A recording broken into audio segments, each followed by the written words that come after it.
Bharatiya Janata party की सरकार छत्तीसगढ़ में लगातार 15 वर्ष तक शासन करते रही। इस दौरान बहुत सारे नेता चर्चा में रहे, चर्चित हुए और रिटायर हो गए।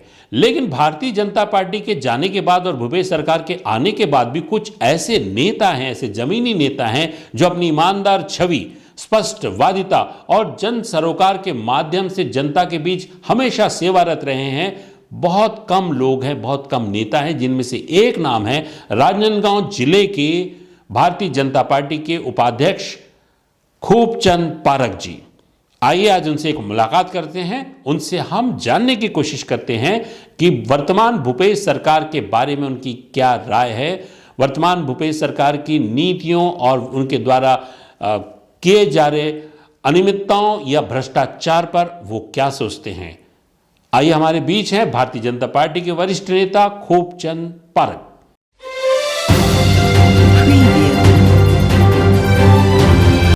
नेताजी डॉट लाइव के माध्यम से मैं अपने विचार आपके सामने रख रहा हूं। इस देश में 2014 में नरेंद्र मोदी के नेतृत्व में जो एनडीए की सरकार बनी, उस सरकार ने केवल इस मिथक को तोड़ा कि कोई एक राजनीतिक दल इस प्रकार के वातावरण में एक अकेले दल के रूप में दिल्ली की केंद्र में अपनी सरकार बना सकती है। 2014 में भारतीय जनता पार्टी ने 283 सीट जीतकर दिल्ली में केंद्र में नरेंद्र मोदी जी के नेतृत्व में सरकार बनी। सरकार बनते ही कई चमत्कारिक निर्णय लिए गए, बहुत से ज़्यादा उपभोक्ताओं को लाभ मिले, भारत आत्मनिर्भर बने, भारत में लगने वाली जो चीज़ें हैं उसका निर्माण भारत में हो, उसके लिए मेक इन इंडिया को लाया गया और गंगा की सफाई का अभियान। इसके अलावा ज़्यादा रोजगार देने के लिए मुद्रा लोन की योजना के माध्यम से 50,000 से 5 लाख तक का ऋण देकर छोटे छोटे लोगों को रोजगार उपलब्ध कराने का एक उपक्रम चलाया गया। स्किल डेवलपमेंट के माध्यम से लोगों को सक्षम और आत्मनिर्भर बनाकर अलग अलग रोजगार में उनको डाला गया। केवल भाजपा ने रोजगार यानी सरकारी नौकरी नहीं, रोजगार मूलक कार्य करके ज़्यादा से ज़्यादा इस 130 करोड़ की आबादी में बहुत सारे लोगों को रोजगार मिले, इस दृष्टि से काम किया। उसका आज नतीजा दिख रहा है कि भारत आर्थिक दृष्टि से सक्षम हुआ है, मजबूत हुआ है। कभी जो कार्य संभव नहीं थे,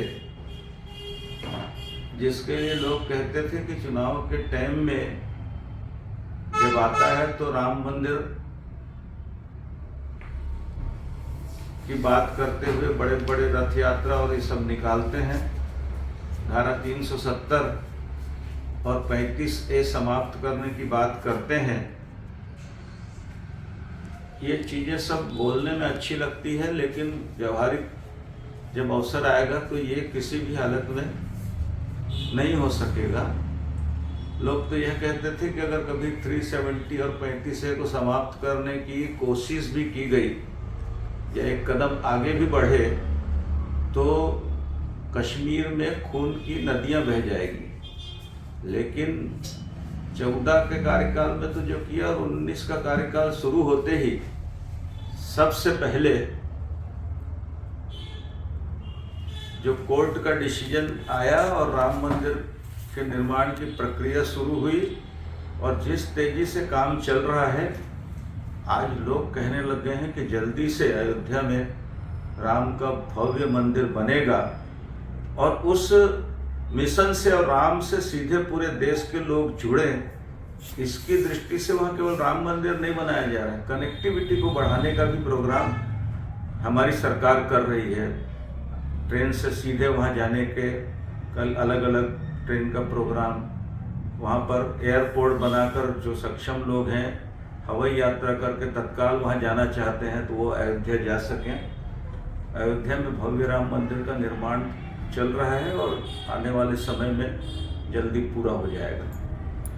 370 और 35A को समाप्त किया गया और जम्मू कश्मीर को 2 केंद्र शासित राज्य बनाकर वहाँ पर जो कानून व्यवस्था को दुरुस्त करने की दृष्टि से जो सकारात्मक कार्य हमारी सरकार ने किया है, उसका रिजल्ट जम्मू और कश्मीर में दिखने लग गया है।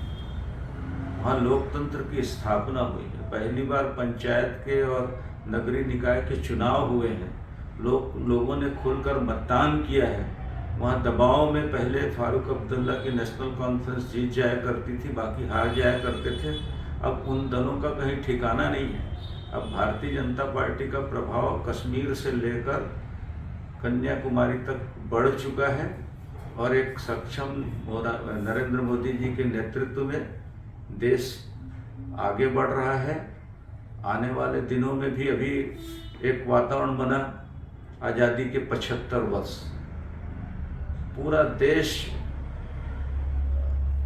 आज़ादी के 75वें वर्ष में देश प्रेम के वातावरण में रंग गया। हर घर में तिरंगा झंडा लगाने का अभियान चला और आज़ादी के 75 वर्ष में मोदी जी ने एक संकल्प लिया था कि हिंदुस्तान में रहने वाला कोई भी व्यक्ति ऐसा ना हो जिसके सर पर छत ना हो। हर व्यक्ति को मकान देने का संकल्प लिया था। लगभग देश में हर व्यक्ति को छोटे छोटे नहीं, काफ़ी बड़े बड़े मकान प्रधानमंत्री आवास योजना में मिले हैं। केवल छत्तीसगढ़ एक अपवाद है जहां पर 18 लाख लोग इसके पात्र चयनित कर दिए गए हैं, मगर इस सरकार ने अपनी जो भागीदारी है उसको पूरा नहीं किया और उसके कारण 18 लाख लोग छत्तीसगढ़ में इस प्रधानमंत्री आवास को पाने से अपने आप यानी अलग हो गए। इस प्रकार का काम हुआ है। हर घर में बिजली, यानी बहुत रचनात्मक काम और बहुत जमीनी काम करने के अलावा अभी हर किसी को बात करेंगे तो कहेंगे काशी की काया पलट हो गई। लोग काशी घूमने जा रहे हैं, लोग उज्जैन का काया पलट हो गई। पहली बार लोगों को पता चला है कि इस देश में आगरे का ताजमहल ही घूमने की जगह नहीं है या दिल्ली का कुतुब मीनार ही देखने की जगह नहीं है या दिल्ली का लाल किला ही देखने की जगह नहीं है। अब लोगों को लगने लगा है कि देश में बड़े बड़े तीर्थ स्थल हैं जो देश की जनता के हृदय का भावनात्मक अटैचमेंट का केंद्र है। शंकर भगवान से संबंधित काशी में बहुत बड़ा मंदिर और उसका अभी ज्ञान व्यापी का भी अगर फैसला आ जाएगा तो बनारस का और कायाकल्प होगा। और अभी उज्जैन में करीब 600 करोड़ रुपया खर्च हुआ है और आने वाले समय में उसका बजट बहुत ज़्यादा है। तो उज्जैन भी देश की मुख्य धारा से और महादेव महाकाल की नगरी के रूप में पहचाना जाता है और वो एक बड़ा तीर्थ स्थल बनेगा। और इस प्रकार के अनेक जो कार्य हो रहे हैं, एक चुनौती भरा कार्य नरेंद्र मोदी जी के इस दूसरे कार्यकाल में आया। कोरोना का महासंक्रमण था और इस महासंक्रमण का जिस दृढ़ता के साथ स्वास्थ्य की सेवाएं हमारे देश में शून्य होते हुए भी पूरे देश में हेल्थ सेंटर को तत्काल डेवलप किया और इस कोरोना के महासंक्रमण से हमारी सरकार ने खुद आगे बढ़कर इसका नेतृत्व किया, जिसके चलते इस कोरोना के प्रभाव से जितनी क्षति होनी चाहिए थी उसको रोकने में सरकार सफल हुई।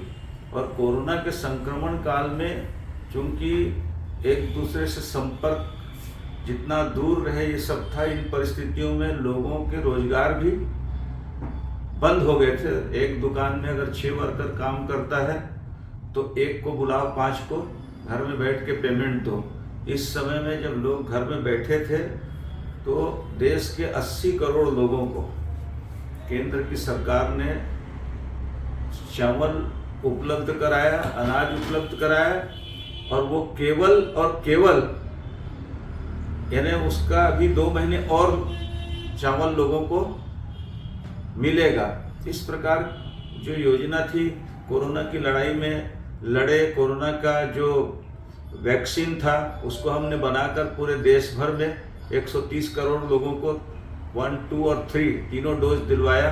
और इसके अलावा इस वैक्सीन को विश्व के अन्य देशों में भी जिस जरूरत के अनुसार उसकी हम लोगों ने पूर्ति करवाई है।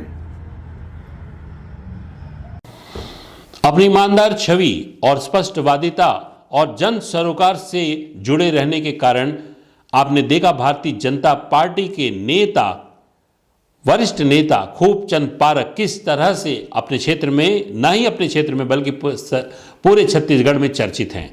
हमने उनसे बात की, विभिन्न विषयों पर उन्होंने क्या कहा आपने सुना। और हमारे इस चैनल में बने रहने के लिए लाइक करें, शेयर करें, सब्सक्राइब करें। नमस्कार।